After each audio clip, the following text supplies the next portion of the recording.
Tak kuat menanjak, sebuah truk mundur saat melintas di tanjakan Bukit Kodok, Labuan Batu Selatan. Ya, karena truk melompat dari kabin berupaya mengganjal roda namun gagal.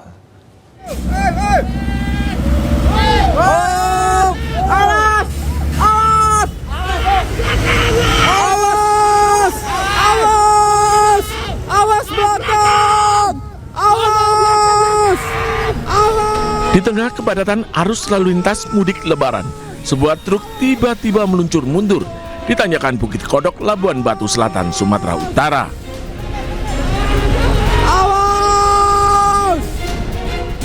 Truk yang melaju dari arah Medan menuju Pekanbaru Riau mundur tak terkendali akibat tak kuat menanjak dan kehilangan tenaga.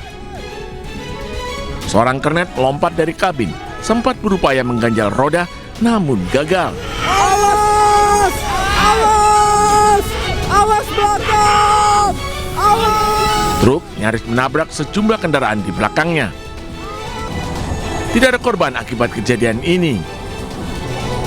Dari Labuan Batu Selatan, Sumatera Utara, Randi Kurniawan, iNews melaporkan.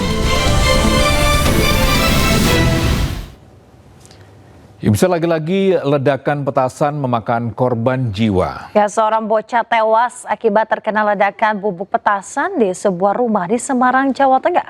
Suara ledakan terdengar hingga 1 kilometer.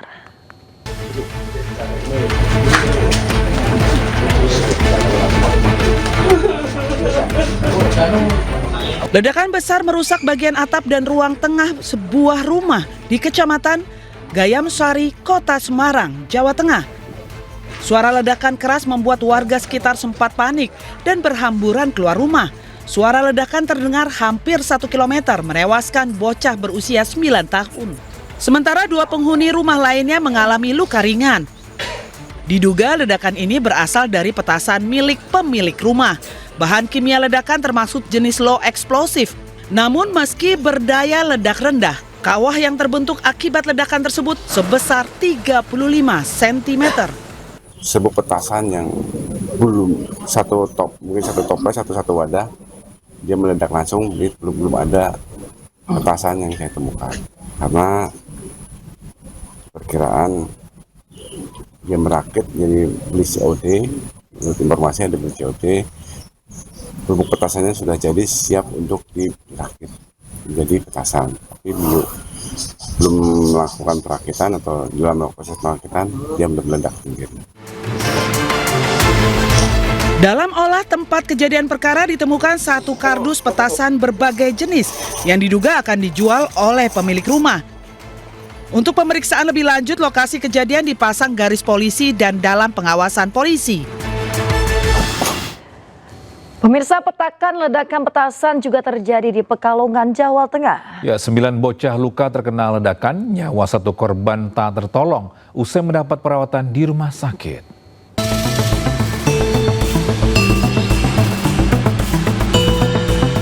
1 dari 3 korban ledakan petasan di Kuripan, Pekalongan, Jawa Tengah meninggal dunia.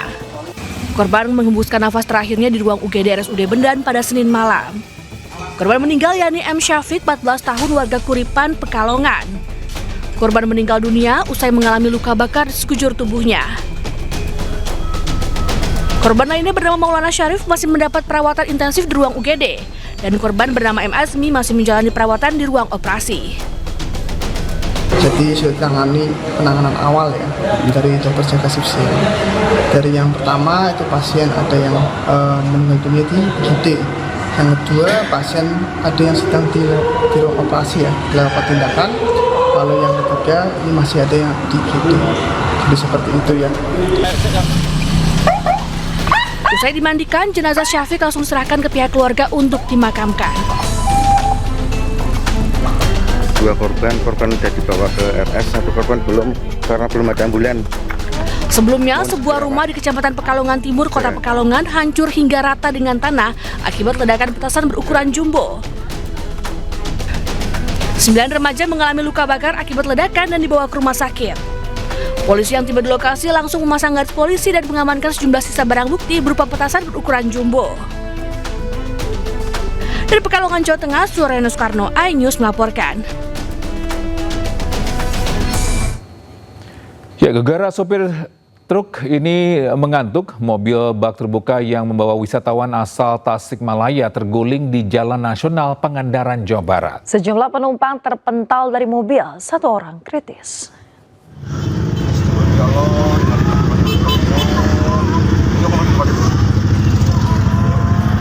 Sebuah mobil bak terbuka yang mengangkut sejumlah wisatawan asal Tasikmalaya terguling di Jalan Nasional Pangandaran, Banjar. Kendaraan hilang kendali diduga karena sopir mengantuk sepulang mengisi libur lebaran di pantai Pangandaran. Akibat kejadian ini sejumlah penumpang terluka, sementara satu orang dilaporkan dalam kondisi kritis. Seluruh korban telah dievakuasi ke fasilitas kesehatan terdekat. Hingga kini polisi masih menyelidiki penyebab pasti kecelakaan. Masyarakat diimbau untuk berkendara dalam kondisi prima, terutama pada masa arus balik lebaran. Dari Pangandaran, Jawa Barat, Irfan Ramdiansyah, iNews melaporkan. Pemirsa, gara-gara remblong, satu keluarga berkendara motor menabrak tumpukan karung yang menjadi pengaman di turunan tajam di Kecamatan Pacet, Mojokerto, Jawa Timur. Ya, akibatnya suami, istri, dan seorang anak terpental dari motor.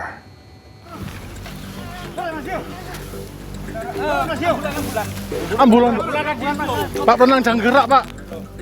Satu keluarga berkendara sepeda motor mengalami kecelakaan tunggal di res area 2 di Turunan Tajam Sendi, Desa Pacet, Kabupaten Mojokerto. Kecelakaan terjadi diduga akibat rem yang tak berfungsi. Dalam situasi darurat, pengendara berupaya mengarahkan laju motor ke jalur darurat.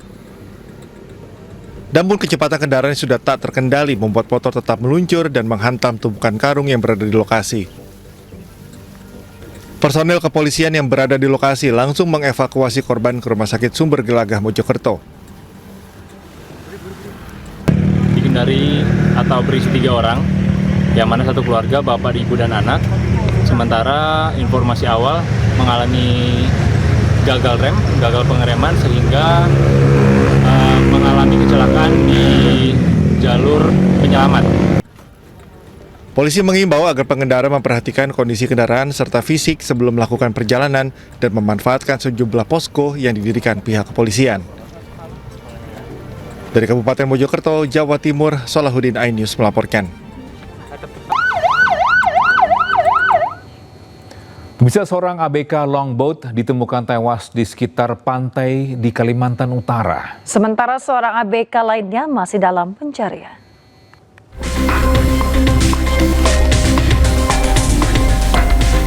Petugas SAR gabungan akhirnya menemukan seorang korban kecelakaan longboat yang terbalik di perairan Tanah Merah, Kabupaten Tanah Tidung, Kalimantan Utara. Korban bernama Sudirman, 49 tahun, ditemukan dalam kondisi tewas di pesisir pantai di Bumi Indah. Setelah 3 hari dilakukan pencarian, jasad korban ditemukan di jarak sekitar 11 nautical mile dari lokasi kejadian. Selanjutnya jasad korban langsung dievakuasi petugas SAR dan dibawa ke Pelabuhan Tarakan untuk kemudian diserahkan ke pihak keluarga. Untuk selanjutnya dievakuasi ke Puskesmas Bunyu dan dilanjutkan tim SAR gabungan untuk melakukan pencarian di lokasi kejadian. Dan sore tadi di pukul 18.30 korban dievakuasi ke Tarakan ke keluarga korban. Tim SAR selanjutnya melakukan pencarian seorang korban lainnya bernama Oleng, 49 tahun. Sedangkan seorang lainnya bernama Mahmud, 50 tahun, berhasil menyelamatkan diri saat kejadian. Meski demikian, hingga Senin malam pencarian satu korban hilang dihentikan dan akan dilanjutkan pada Selasa pagi. Dari Tarakan, Kalimantan Utara, Usman Odang, iNews melaporkan. Pemirsa, waspadalah, rumah kosong ditinggal mudik pemiliknya menjadi incaran maling. Ya, 4 rumah di Cimahi dan Bandung Barat dibobol maling saat pemiliknya mudik ke kampung halaman. 3 pelaku ditangkap.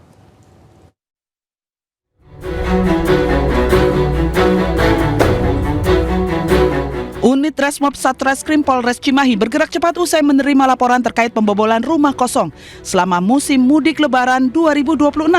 Kurang dari 24 jam pelaku pembobolan rumah kosong, 3 pelaku langsung ditangkap. Salah seorang pelaku melancarkan aksinya di 2 wilayah sekaligus.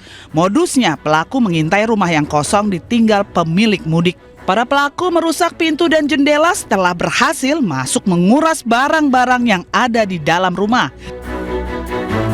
Dari hasil pemeriksaan sementara, para pelaku mengaku melakukan kejahatan tersebut karena didasari oleh kebutuhan ekonomi. Mudik dan libur lebaran ini menjadi waktunya untuk beraksi. Melalui pintu ataupun jendela dari rumah tersebut, sehingga setelah berhasil merusak, para pelaku kemudian masuk ke dalam rumah dan mengambil beberapa barang berharga yang disimpan di dalam rumah atau ditinggalkan oleh pemiliknya. Kemudian untuk motif sendiri, kebanyakan dari 5 pelaku yang sudah kami amankan, yaitu memang berdasar kepada kebutuhan ekonomi yang mendesak. Guna pengusutan lebih lanjut, ketiga pelaku mendekam di sel tahanan Polres Cimahi. Dari Cimahi, Jawa Barat, Yuwono, iNews melaporkan. Dewinta Anggari, cucu komedian almarhumah Mpok Nori yang dibunuh oleh mantan suaminya, dimakamkan di TPU Pondok Rangon, Jakarta Timur. Di mana korban dimakamkan berdampingan dengan makam Mpok Nori.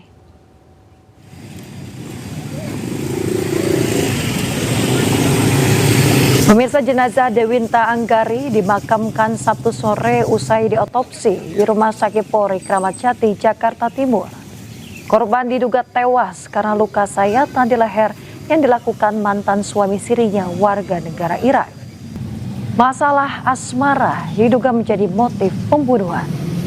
Jenazah Dewinta dimakamkan di TPU Pondok Rangon, Jakarta Timur berdampingan dengan makam komedian Betawi Mpok Nori yang merupakan nenek korban.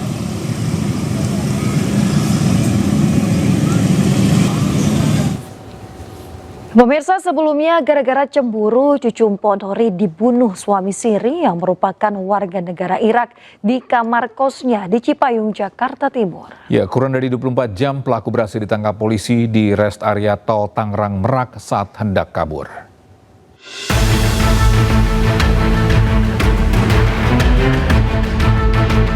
Dewinta Anggari, cucu dari komedian sekaligus seniman Mpok Nori, ditemukan tewas bersimbah darah dengan luka sayatan senjata tajam di bagian leher di kamar kosnya di Jalan Darman Bambu Apus, Cipayung, Jakarta Timur.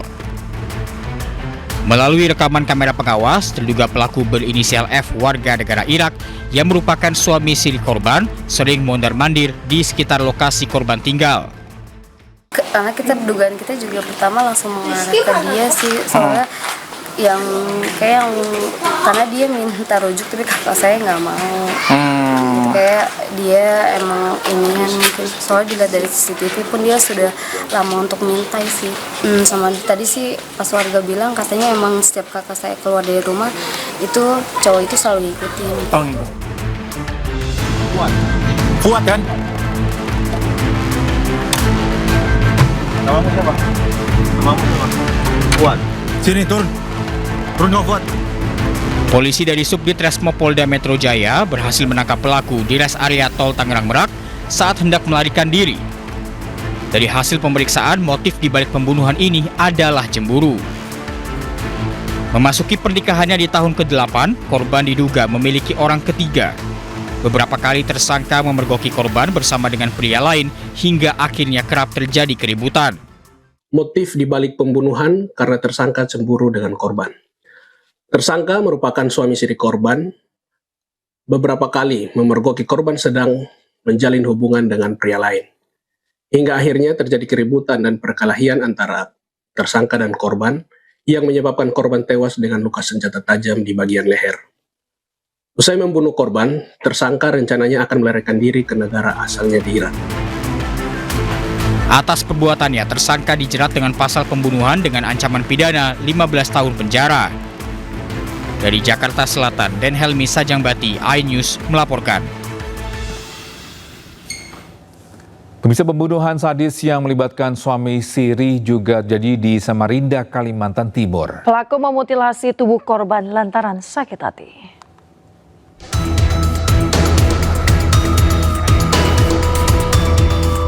Satreskrim Polresta Samarinda membekuk pelaku pembunuhan dan mutilasi di pelataran sebuah masjid.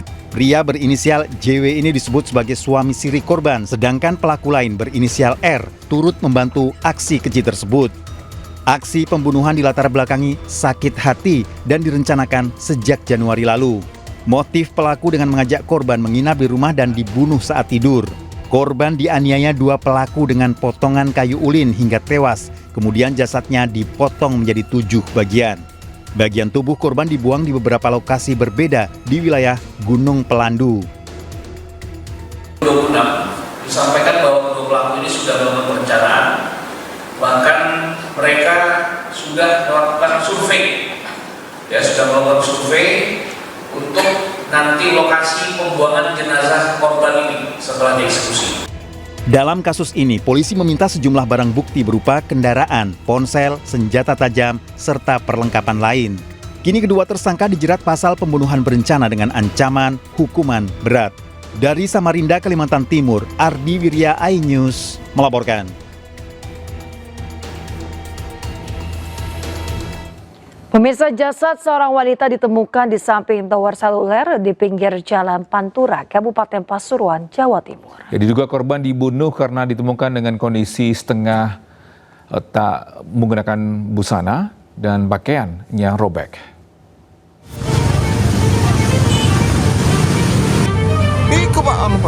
Warga desa Sambirejo, Kecamatan Rejoso, Kabupaten Pasuruan, Jawa Timur digegerkan dengan penemuan jasad perempuan di samping tower seluler.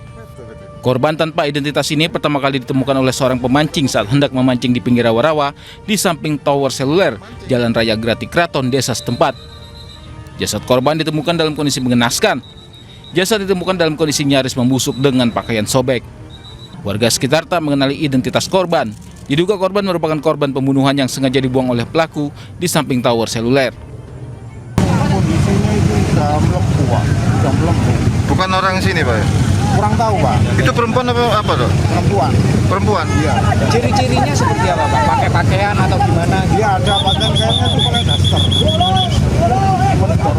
Jadi tadi ada aduan dari masyarakat, tadi Pak RW dari wilayah Rejoso menemukan mayat, selanjutnya dilanjutkan oleh tim identifikasi dari Satreskrim Polres Pasuruan Kota.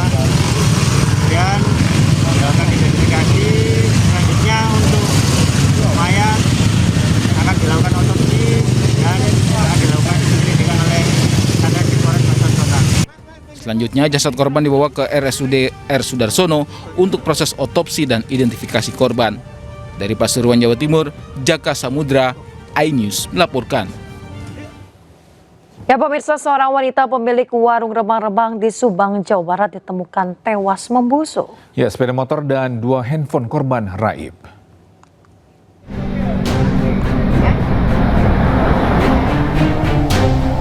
Jasad wanita ditemukan di sebuah warung remang-remang di Subang, Jawa Barat. Korban diketahui bernama Ani Anggraini, 47 tahun, warga Tasikmalaya yang merupakan pemilik warung remang-remang tersebut.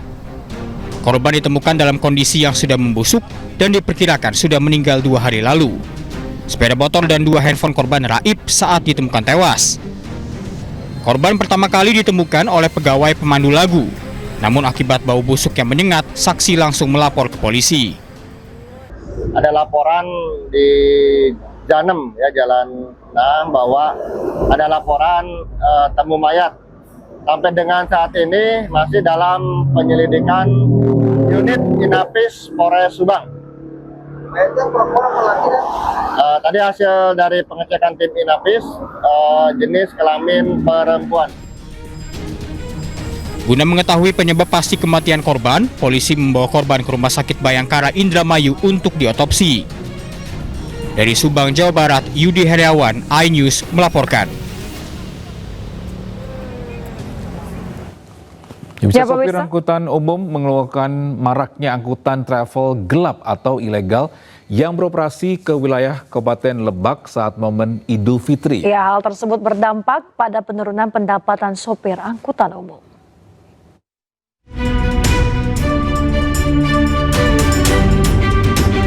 Suasana di Terminal Mandala Rangkas Bitung, Kabupaten Lebak, Banten, lenggang pada puncak mudik Lebaran tahun 2026 ini. Dikarenakan maraknya angkutan travel gelap atau ilegal yang mengangkut pemudik jelang Lebaran atau Hari Raya Idul Fitri yang dikeluhkan oleh sejumlah sopir angkutan umum, baik itu sopir angkot, bus maupun elf. Pasalnya, dengan adanya travel gelap atau ilegal tersebut dinilai merugikan angkutan umum yang beroperasi secara resmi berdasarkan trayek serta membayar retribusi.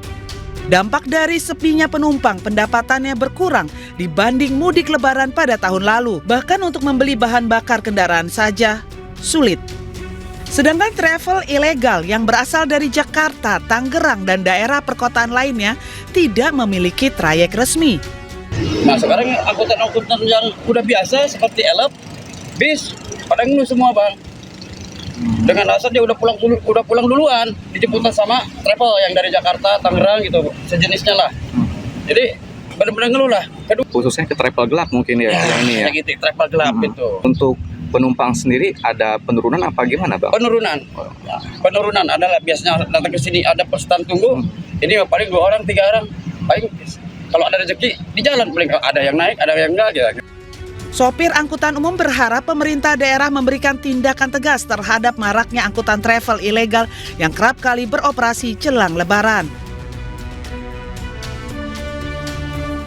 Pemirsa, 5 pemudik yang akan pulang kampung menjadi korban penipuan. Ya, mereka diturunkan di SPBU di kawasan Pondokopi, Jakarta Timur dan ditelantarkan begitu saja tanpa kejelasan.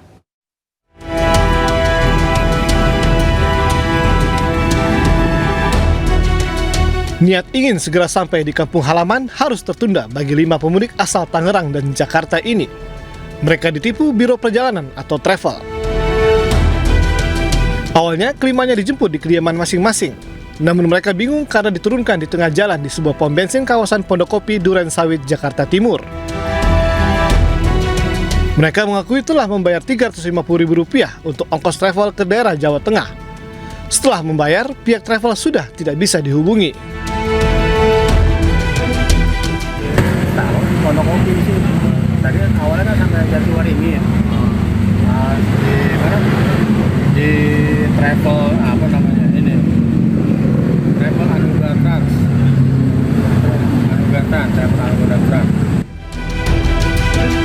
Sementara itu, pengemudi mobil yang menjemput korban juga mengaku ditipu. Pengemudi taksi online ini mengaku hanya diminta menjemput korban dan diantar ke Pondokopi.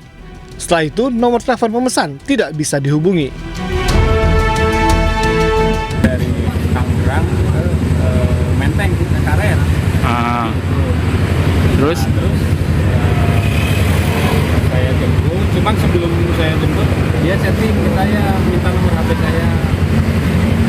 Katanya bang, settingannya lewat nomor aja, nanti biar Sherlocknya tepat katanya gitu.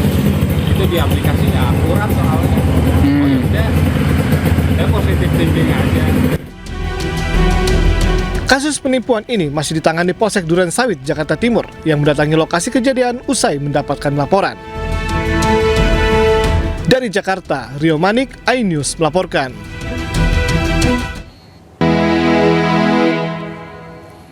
Ya, pemirsa, puncak arus balik Idul Fitri 2026 diprediksi terjadi hari ini. Pemudik motor kembali memadati jalur arteri Pantura, Cirebon.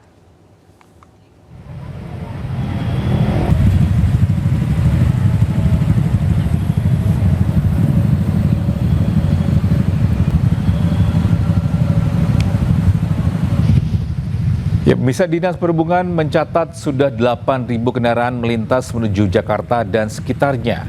Angka tersebut melonjak tajam jika dibandingkan dengan hari-hari sebelumnya di waktu yang sama. Antrian didominasi kendaraan roda 2 dan sebagian pemudik mengaku kembali ke Jakarta lebih awal untuk menghindari kepadatan. Diperkirakan kepadatan arus balik Lebaran masih akan terjadi sore hingga malam hari.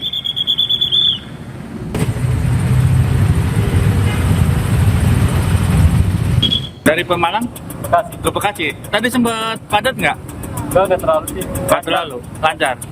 Berarti sekalian antisipasi kepadatannya? Takutnya besok ini padat besok.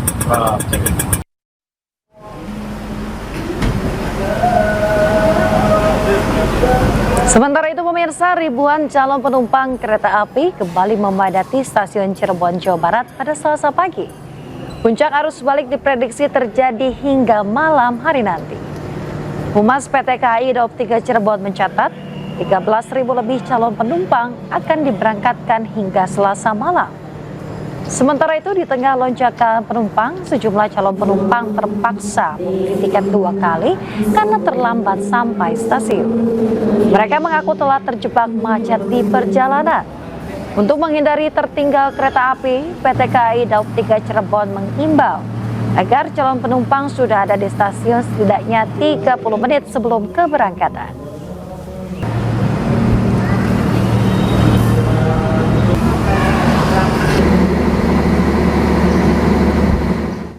Pemirsa, di tengah kepadatan arus lalu lintas pada momen libur Lebaran di Puncak Bogor, seorang ibu mengalami kontraksi dan hendak melahirkan. Ya, polisi yang bertugas secara bergegas menolong ibu dan bayinya.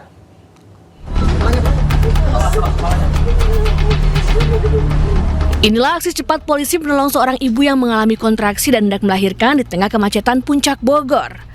Polisi awalnya membawa pasien ke pos pelayanan yang ada di Simpang Gadok, namun karena keterbatasan alat, pasien langsung dibawa ke rumah sakit.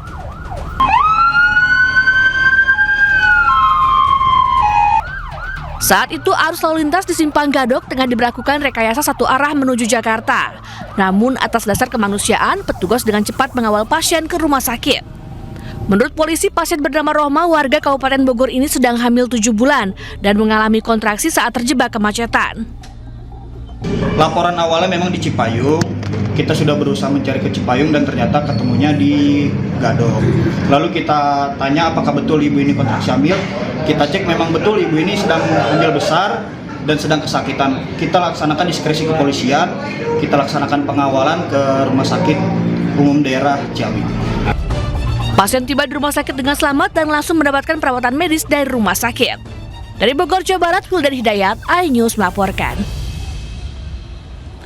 Bisa 3 hari setelah Lebaran, kendaraan mulai memadati ruas tol Jakarta Cikampek. Guna antisipasi kemacetan, one way lokal dan kontraflow diberlakukan. Pemirsa, arus balik Lebaran 2026 terpantau ramai lancar di ruas tol Jakarta Cikampek. Untuk mengantisipasi kepadatan lalu lintas, gerbang tol Cikatama menerapkan kontraflow dari kilometer 70 hingga kilometer 36 dengan sistem buka tutup. Selain kontraflow, sistem one way lokal tahap 2 juga sudah diberlakukan mulai dari kilometer 390 hingga kilometer 70.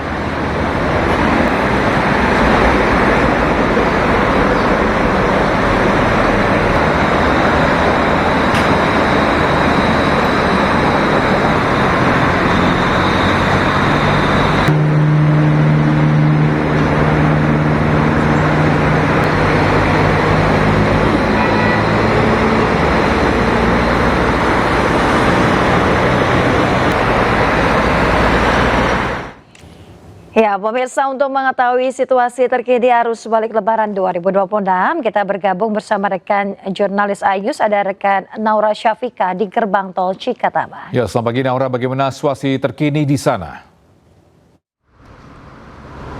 Ya, selamat pagi Togi, Yasmin, dan juga pemirsa. Arus balik Lebaran 2026 di gerbang tol Cikatama terpantau ramai dan juga lancar di kedua arah. Meskipun memang di hari ini diprediksi merupakan puncak dari arus balik, kami juga pastinya memantau dari data yang diberikan Jasa Marga, di mana di pagi hari ini terhitung di shift 1, yaitu dari malam dini hari hingga pagi hari, total sudah ada lebih dari 15.000 kendaraan yang melintas dari arah tol Palimanan menuju ke Jakarta melalui gerbang tol Cikampek Utama. Tentu saja dari data untuk arah ke arah Jakarta ini berbanding sekali dengan arah sebaliknya, dimana kalau arah sebaliknya ini hanya di angka 8.000.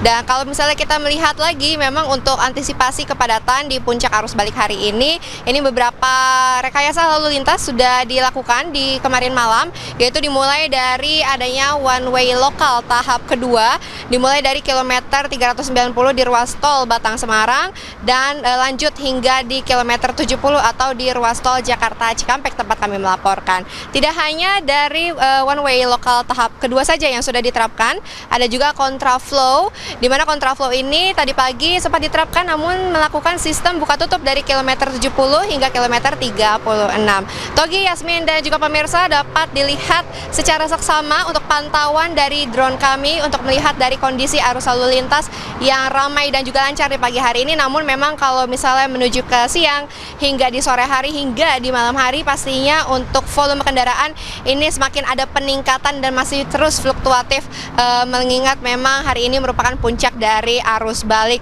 Lebaran 2026. Namun kalau misalnya dari pihak Jasa Marga bersama dengan pihak kepolisian ini juga sudah menginformasikan bahwa puncak arus balik tidak hanya di tanggal hari ini saja, di tanggal 24, namun masih ada menyusul di gelombang kedua di tanggal 28 dan juga 29 Maret. Sehingga masih ada antisipasi lainnya yang sudah dipersiapkan, salah satunya adalah diskon tarif tol yang sudah direncanakan akan dilaksanakan di tanggal 26 hingga 27 Maret sebesar 46% yang dimulai atau di 9 ruas tol berbeda, salah satunya yang ada dan mau melintas dari gerbang tol Kali Kangkung, lalu tap out di gerbang tol Cikampek Utama tempat kami melaporkan. Berkaitan dengan puncak arus balik ini memang bergantung dan juga mengikuti anjuran dari pemerintah, memang di mana untuk anjuran pemerintah ini masih disarankan untuk melakukan work from anywhere hingga di tanggal 27 Maret, sehingga dari para pemudik ini dihimbau untuk bisa menghindari dari tanggal-tanggal yang diprediksi menjadi puncak arus mudik, dan silakan tentukan kembali untuk jadwal perjalanan kembali ke Jakarta agar terhindar dari kemacetan. Sementara itu, Togi Yasmin kembali ke studio. Ya, baik, terima kasih Naura Syafika melaporkan langsung dari gerbang tol Cikatama Karawang, Jawa Barat. Selamat bertugas kembali.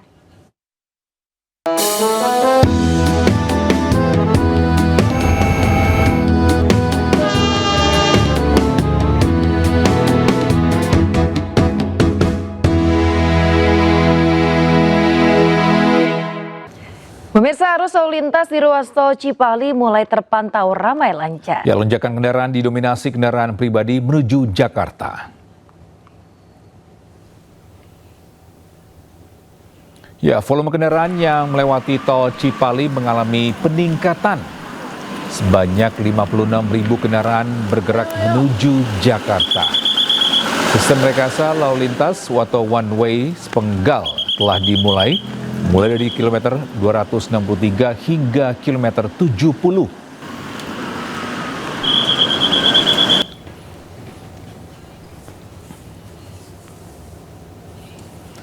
Pemirsa, Korlantas Polri berkolaborasi bersama Jasa Raharja siapkan pos pelayanan terpadu di 25 titik. Ya, di pos tersebut terdapat sejumlah fasilitas seperti minum gratis, bengkel gratis, serta tempat istirahat yang nyaman. Dan berikut 25 titik pos pelayanan terpadu periode siaga Hari Raya Idul Fitri 2026 yang dibuka hingga 27 Maret mendatang.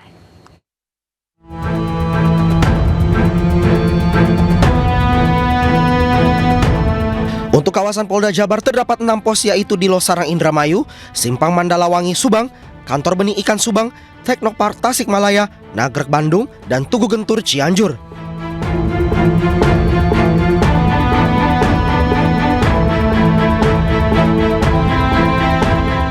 Sementara untuk Jawa Tengah terdapat 7 pos, yaitu di Pringsurat Temanggung, Blandong Comal Pemalang, SPBU Aji Barang Banyumas, Nas Mocok Lampok Brebes, Klonengan Tegal, SPBU Ambarawa Ngampin, dan Rumah Makan Lestari Kebumen.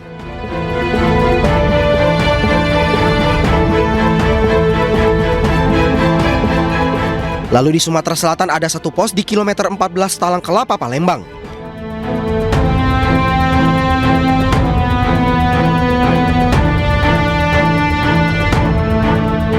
Kemudian di Lampung juga ada 1 pos di Begadang 5, Lampung.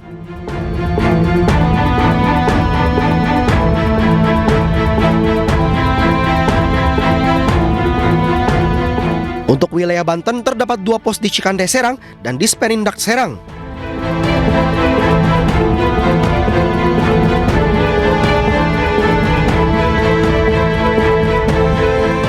Sementara itu dari Polda Metro Jaya terdapat 1 pos di Gedung Juang Tambun, Bekasi.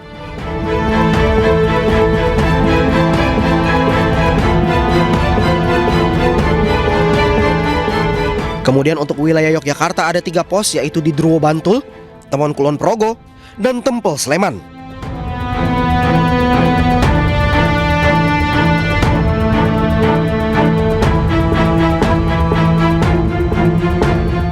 Lalu di kawasan Jawa Timur terdapat 4 pos, yaitu Monumen Surjongawi, Omah Jawa Magetan, Karanglo Malang, dan Subo Besuki Situbondo.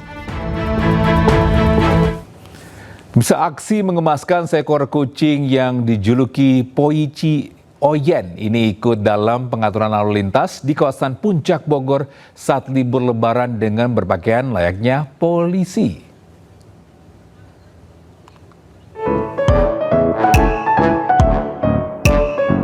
Dengan memakai kacamata hitam dan baju bertuliskan Poici Oyen.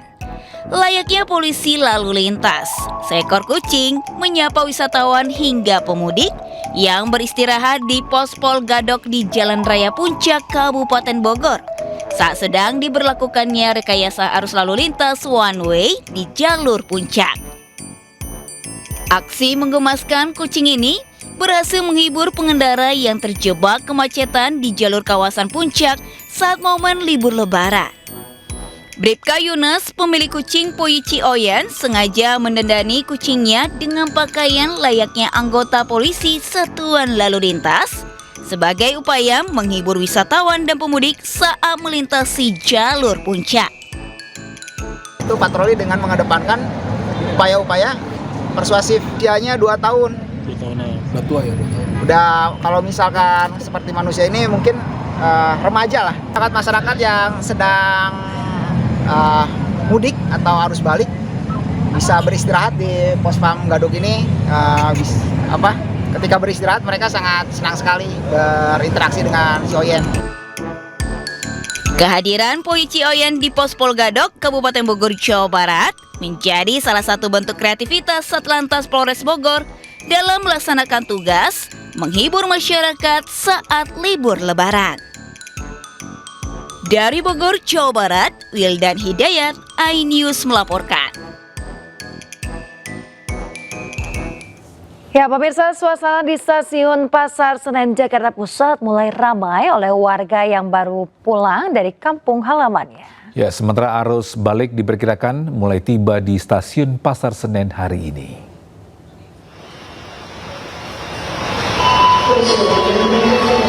Ya, pemirsa, kurang lebih dari 50.000 penumpang akan kembali ke Jakarta pada hari ini. Lonjakan penumpang di Stasiun Senen terjadi lantaran besok sudah mulai kembali bekerja dan beraktivitas kembali. Puncak arus balik diprediksi akan terjadi pada hari ini. Petugas pun disiagakan di sejumlah titik untuk membantu penumpang dan keamanan di stasiun pun diperketat.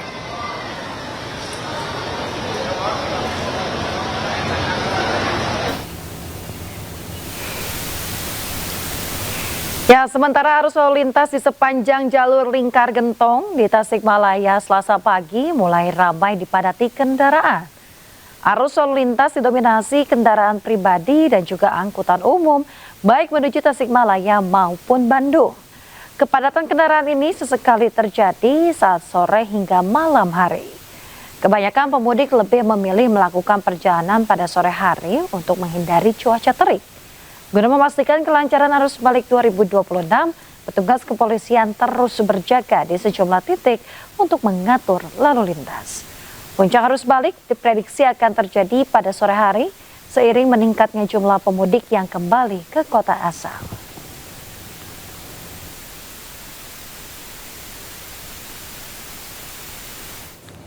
Ya, pemirsa, untuk mengetahui situasi terkini arus balik Lebaran 2026, kita bergabung bersama rekan-rekan jurnalis iNews, ada Ismalia Meidasari di Stasiun Pasar Senen, Jakarta Pusat, dan juga Indra Setiabudi di jalur selatan Lingkar Gentong, Tasikmalaya, Jawa Barat. Ya, kita ke Ismalia terlebih dahulu di Stasiun Pasar Senen, Jakarta. Selamat pagi Ismalia, bagaimana situasi terkini di sana?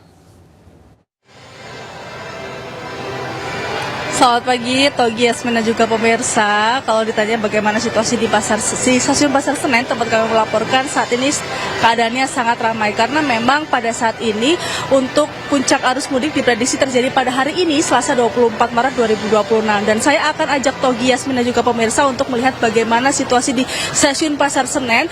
Ini situasinya sangat ramai karena Togi, Yasmin, ini tidak hanya kedatangan saja namun juga banyak masyarakat yang masih berangkat atau memilih melakukan mudik pada hari ini.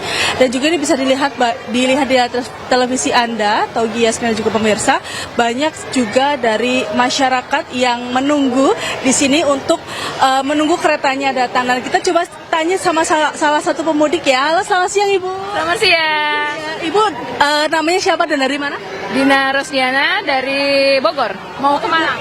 Oke, Ibu berarti baru mau melakukan mudik pada hari ini ya? Iya. Kenapa Ibu memilih melakukan mudik H+3 Lebaran? Memang kebetulan dapat tiketnya pas H+3 Lebaran. Sekalian libur anak sekolah ya Bu ya? Iya. Oke, ini tujuannya mau kemana Bu? Ke Malang. Bersama keluarga? Iya, sama anak. Sama anak ya. Oke, baik Ibu Rusdiana, terima kasih atas waktunya. Sehat-sehat selalu. Ya, Togi, Yasmin, seperti yang sudah saya sampaikan, tidak hanya kedatangan, namun juga keberangkatan masih banyak di sini karena memang berdasarkan data untuk keberangkatan dari stasiun Daob 1 khususnya ini ada sekitar 41.000 dan untuk kedatangan ini sudah ada 52.000 dan data ini tentunya dinamis, masih bisa berubah Togi, Yasmin, dan juga pemirsa. Dan kalau untuk data kemarin ini ada sekitar 51.000 kedatangan di daerah di Daob 1 Jakarta, otomatis ini mengalami kenaikan yang dimana memang puncak arus balik ini diprediksi pada hari ini dan hari kemarin. Dan juga untuk di stasiun Pasar Senen ini ada sekitar 17.000 kedatangan dan juga masih banyak juga yang melakukan keberangkatan karena memang masih banyak juga yang melakukan untuk check-in tiket untuk menuju ke tempat kampung halamannya mereka. Seperti yang tadi sudah kita dengarkan juga, mereka memang juga baru mendapatkan tiket dan mereka memilih mudik H+3 Lebaran atau mungkin hari setelah Lebaran. Dan juga bagi para penumpang untuk tetap dihimbau bagi para penumpang supaya tidak telat datang ke stasiun, datang 1 jam terlebih dahulu sebelum jam keberangkatan. Dan juga dihimbau untuk para penumpang tidak tertinggal kereta ataupun juga barang-barangnya tidak tertinggal di kereta maupun juga di stasiun. Kembali ke Anda, Togi, dan juga Yasmin. Ya, Ismalia, mengingat hari ini diprediksi akan menjadi puncak arus balik di stasiun Pasar Senen, lantas seperti apa pengamanan yang dipersiapkan di sana? Apakah ada imbauan khusus bagi para penumpang yang akan tiba di stasiun Pasar Senen pada hari ini?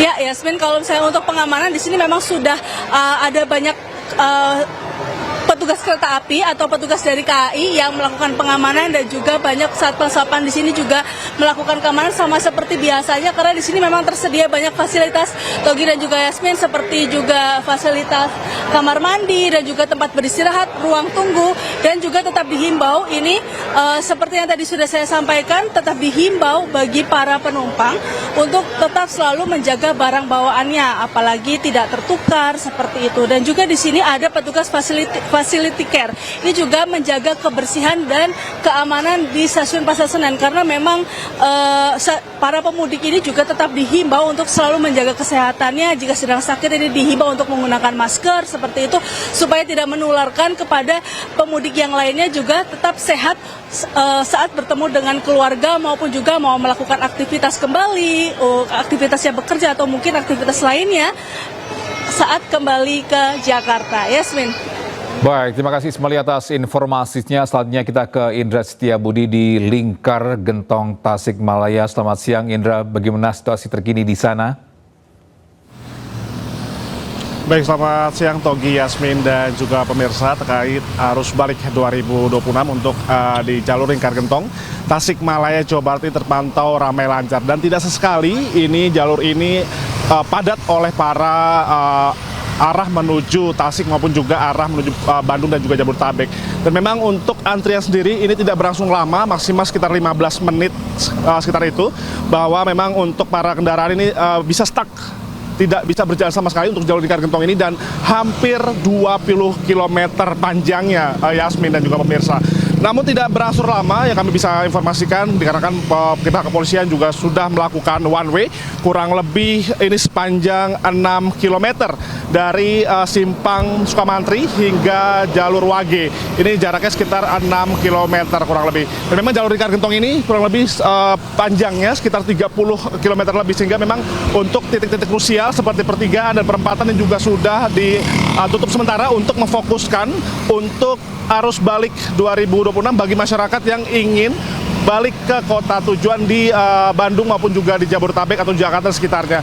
Dan memang untuk saat ini Yasmin, Togi dan juga pemirsa ini sudah kembali normal kembali. Para pemotor maupun juga mobil juga sudah bisa melajukan kecepatannya menuju arah Bandung. Namun sebaliknya Yasmin, Togi ini masih ramai sekali, padat, kurang lebih sekitar 2 kilo ini panjangnya. Arah dari Bandung menuju Tasik ini juga masih terlihat padat. Adapun juga kami informasikan bahwa memang kepolisian ini berjibaku 24 jam untuk terus menjaga setiap posko-posko yang ada di jalur sepanjang Lingkar Gentong Jawa Barat ini untuk memastikan kelancaran juga keamanan bagi para masyarakat. Dan memang untuk jalur Lingkar Gentong ini, Yasmin, Togi dan juga pemirsa, memang jalur alternatif, jalur selatan Lingkar Gentong biasanya memang untuk masyarakat yang akan mudik menuju Jawa Barat maupun Jawa Tengah ini bisa lewat jalur ini. Dan memang nantinya juga arus balik 2026 akan diprediksi sore hari ini akan menjadi tumpukan yang cukup padat sekali pada sore hingga malam hari nanti. Dan memang untuk jalur untuk menuju Bandung dan Jakarta masih terpantau cukup lengang. Dan memang untuk titik-titik krusial ini memang perlu diperhatikan bahwa memang Lingkar Gentong ini tidak main-main, Yasmin dan juga pemirsa, butuh konsentrasi maupun juga kewaspadaan ekstra lantaran memang tikungan tajam maupun juga tanjakan cukup ekstrim.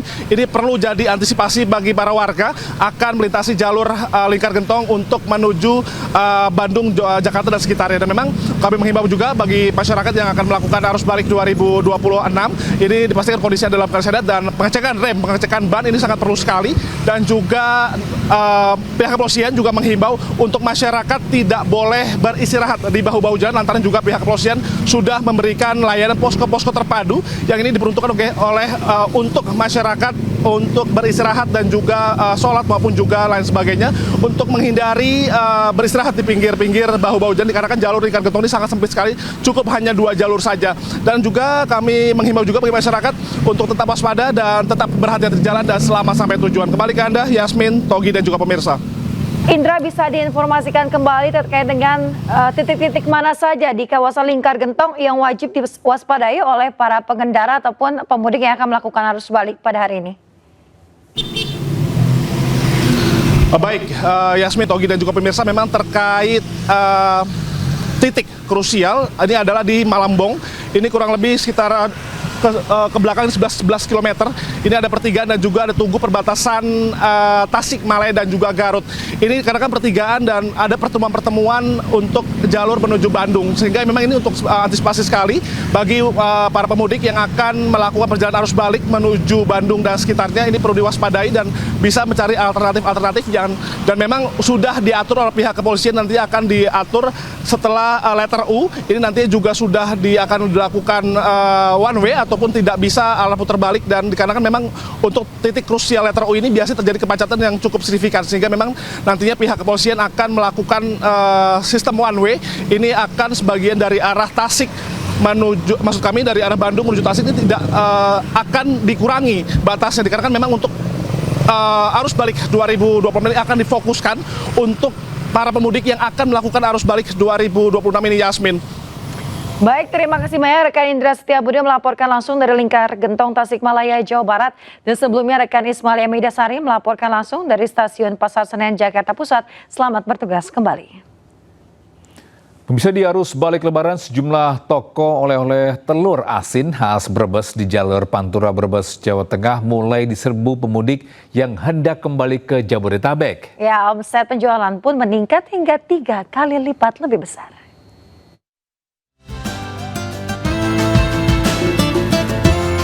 Usai lebaran, arus balik kendaraan pemudik yang melintas di jalur Pantura Brebes, Jawa Tengah mulai padat. Kepadatan juga terjadi di sejumlah pusat oleh-oleh telur asin khas Brebes di Jalan Pangeran Diponegoro. Pemudik menyerbu sejumlah toko hingga harus antri untuk membeli telur asin beragam varian rasa, seperti telur asin rebus dan bakar. Sejumlah pemudik mengaku hampir setiap tahun mampir membeli oleh-oleh telur asin khas Brebes saat pulang kampung. Selain akan dimakan sendiri bersama keluarga, telur asin akan dibagikan ke saudara dan tetangga. Dari mana Ibu? Sumedang. Oh, Sumedang. Nanti sering ke sini ya kalau mudik ya? Sering ke Jawa Tengah kan, ke Malang. Kalau yang disukai telur apa Bu? Telur asinnya Bu? Dua-duanya, tapi yang bakar nggak ada. Kosong. Oh, kayaknya yang bakar tapi kosong. Kosong. Jadi yang ini kosong sama yang itu. Beli banyak Bu buat. Sementara itu, para pemilik toko telur asin menyiapkan puluhan ribu telur asin berbagai varian rasa setiap hari. Pada arus balik lebaran kali ini, penjualan telur asin meningkat 3 kali lipat, di mana setiap hari 15.000 butir telur asin habis terjual. Varian rasa masih sama seperti dulu, jadi tidak ada yang berubah. Hanya ada beberapa inovasi baru, seperti merah telur asin, kuning telur asin, dan juga bumbu telur asin, dan berbagai macam olahan telur asin lainnya. Selain telur asin, para pemudik juga membeli oleh-oleh khas Brebes lainnya, seperti kerupuk telur asin, saus telur asin, bawang merah dan bawang goreng, kerupuk rambak, hingga bandeng presto. Dari Brebes, Jawa Tengah, Unibar, iNews melaporkan.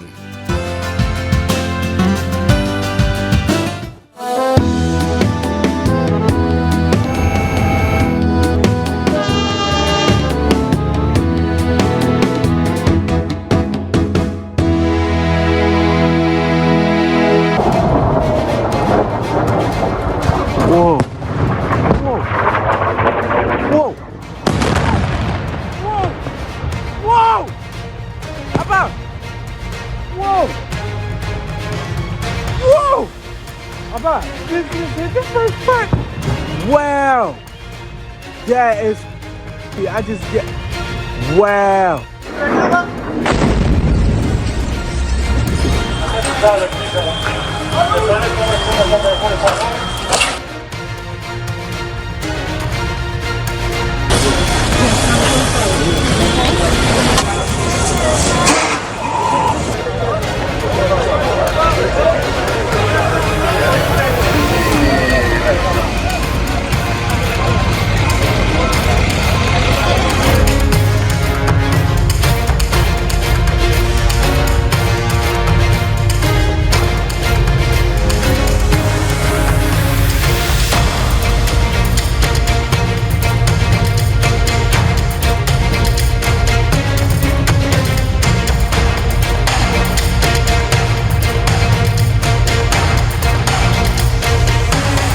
Halo juga.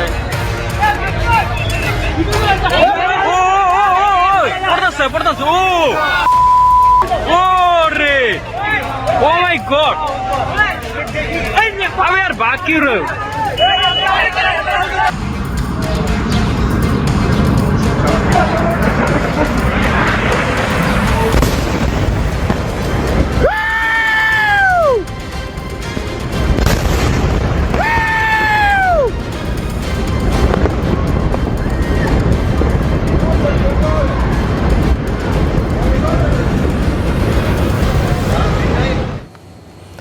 Bisa Iran meluncurkan gelombang ke-75 True Promise 4 yang menargetkan pangkalan udara Pangeran Sultan di Arab Saudi dan militer Israel yang bersembunyi di seluruh wilayah pendudukan.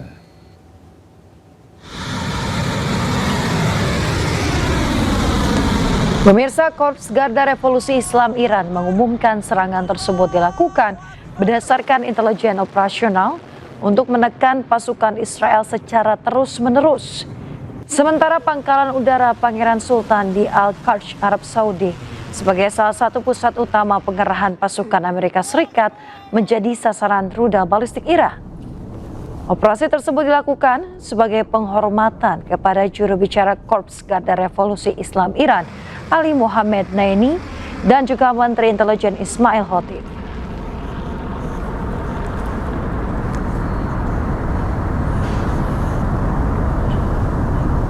Sistem pertahanan udara Israel Iron Dome gagal saat rudal Iran menghantam kawasan Dimona dan Arad. Ya, bisa rudal Iran menghantam Dimona dan Arad dan melukai puluhan orang. Serangan ini mengungkap celah dalam sistem pertahanan rudal Israel. Fasilitas penelitian dan reaktor nuklir utama Israel di Gurun Negev Selatan dianggap sebagai salah satu lokasi paling terlindungi di negara Zionis ini. Namun pada Sabtu malam, 2 rudal balistik Iran menghantam permukiman penduduk di Dimona dan kota Arad di dekatnya. Serangan itu melukai sekitar 175 orang dan setidaknya 10 diantaranya mengalami luka serius.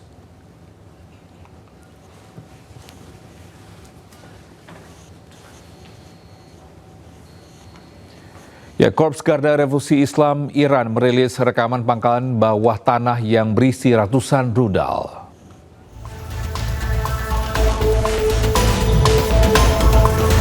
Korps Garda Revolusi Islam Iran (IRGC) menyatakan pangkalan bawah tanah ini menyimpan ratusan rudal dan peralatan pertahanan lainnya. IRGC pangkalan militer bawah tanah ini menyimpan rudal Sayad 3 dan sistem pertahanan udara D-9D. Iran juga diketahui memproduksi rudal balistik Sijil dan juga rudal hipersonik Fatah 2. Fatah 2 diketahui memiliki kecepatan tinggi yakni di atas Mach 15 dan dengan jangkauan mencapai 1.500 km. Iran diketahui memiliki sedikitnya 3.000 rudal balistik yang membuatnya menjadi kekuatan militer utama di Timur Tengah.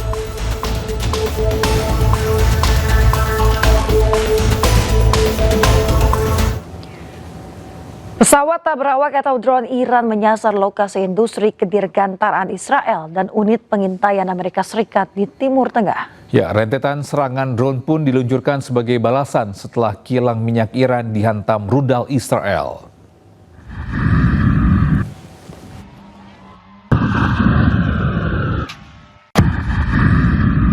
Mengumumkan bahwa mereka telah meluncurkan serangan menggunakan pesawat tak berawak.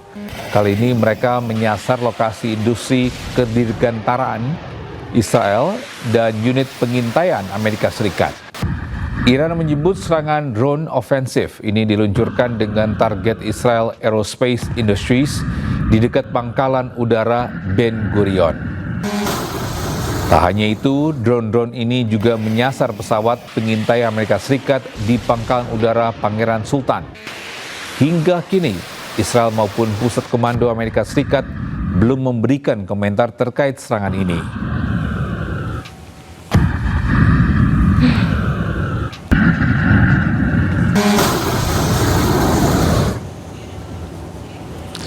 Pemirsa, Iran menggembur kota Dimona yang menjadi lokasi fasilitas nuklir Israel. 75 orang terluka dalam serangan tersebut.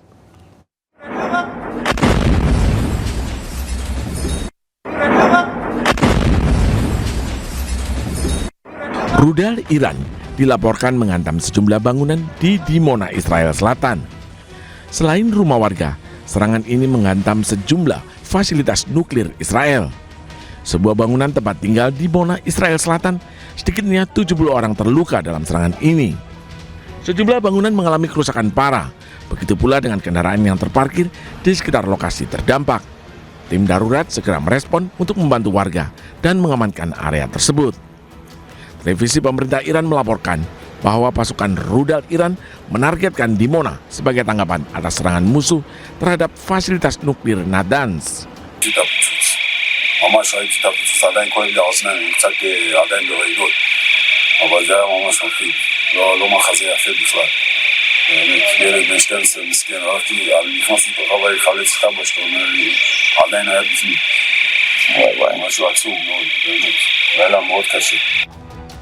Ketegangan di Timur Tengah meningkat sejak operasi gabungan Amerika Serikat Israel terhadap target Iran pada 28 Februari yang dilakukan di tengah perundingan diplomatik yang sedang berlangsung untuk membatasi program nuklir dan rudal Iran. Teheran menanggapi dengan serangan terhadap posisi militer Israel dan Amerika Serikat dengan ledakan dilaporkan terjadi di berbagai negara Teluk. Ya, pemirsa, setelah sempat diisukan telah meninggal dunia, Perdana Menteri Israel Benjamin Netanyahu kembali muncul di publik. Ya, kali ini Netanyahu mengecek lokasi terdampak serangan Iran di Dimona, Israel Selatan.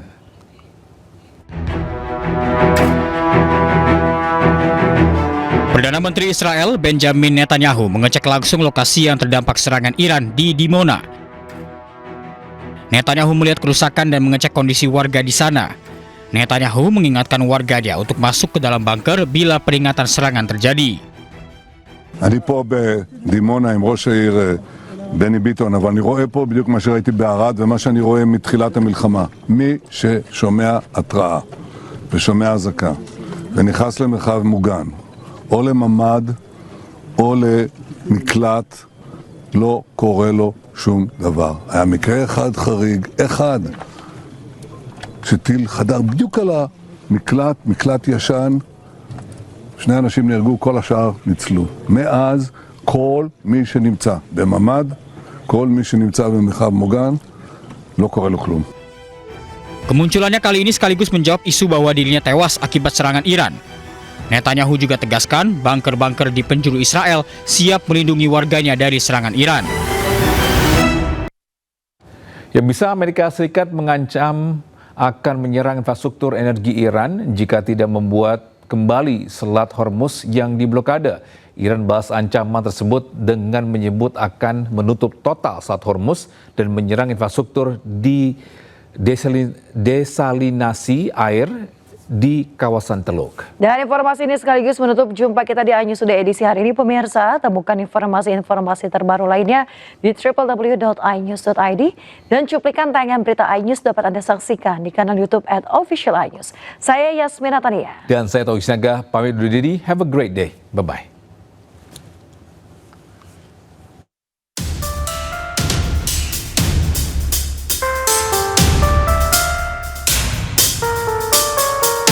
Eskalasi perang di Timur Tengah memasuki babak baru yang berbahaya. Amerika Serikat dan Iran kini saling melempar ancaman untuk menyerang infrastruktur sipil vital. Ketegangan ini memicu kekhawatiran global akan terjadinya kejahatan perang besar-besaran. Presiden Amerika Serikat Donald Trump menetapkan batas waktu 48 jam bagi Iran untuk membuka kembali Selat Hormuz, jalur logistik yang memasok 1/5 kebutuhan minyak dunia, atau Iran akan menghadapi kehancuran total pada infrastruktur energinya. Iran tidak tinggal diam. Ebrahim Zolfagari, juru bicara Markas Pusat Militer Iran mengatakan, jika pembangkit listrik mereka diserang, infrastruktur vital di seluruh kawasan Teluk termasuk fasilitas energi dan desalinasi air minum yang krusial bagi negara-negara Teluk akan menjadi target yang sah dan akan dihancurkan secara permanen. لیکن در صورت عملی شدن تهدیدات آمریکا در خصوص نیروگاه‌های ایران بلافاصله اقدامات تنبیهی انجام خواهد شد. 1. تنگه هرمز به طور کامل بسته می شود و تا نیروگاه‌های تخریب شده ما بازسازی نشوند این تنگه باز نخواهد شد. 2. همه نیروگاه‌های برق، زیرساخت‌های انرژی و فناوری اطلاعات رژیم صهیونیستی به طور گسترده هدف قرار خواهند گرفت. 3. همه شرکت‌های مشابه در منطقه که سهامدار آمریکایی دارند به طور کامل تخریب خواهند شد. 4. نیروگاه‌های برق کشورهای منطقه که میزبان پایگاه آمریکا هستند هدف مشروع خواهند بود. Iran juga menyatakan Selat Hormuz yang krusial bagi ekspor minyak dan komoditas lainnya akan ditutup sepenuhnya jika Amerika Serikat benar-benar menjalankan ancaman Presiden Donald Trump untuk menyerang pembangkit listrik mereka.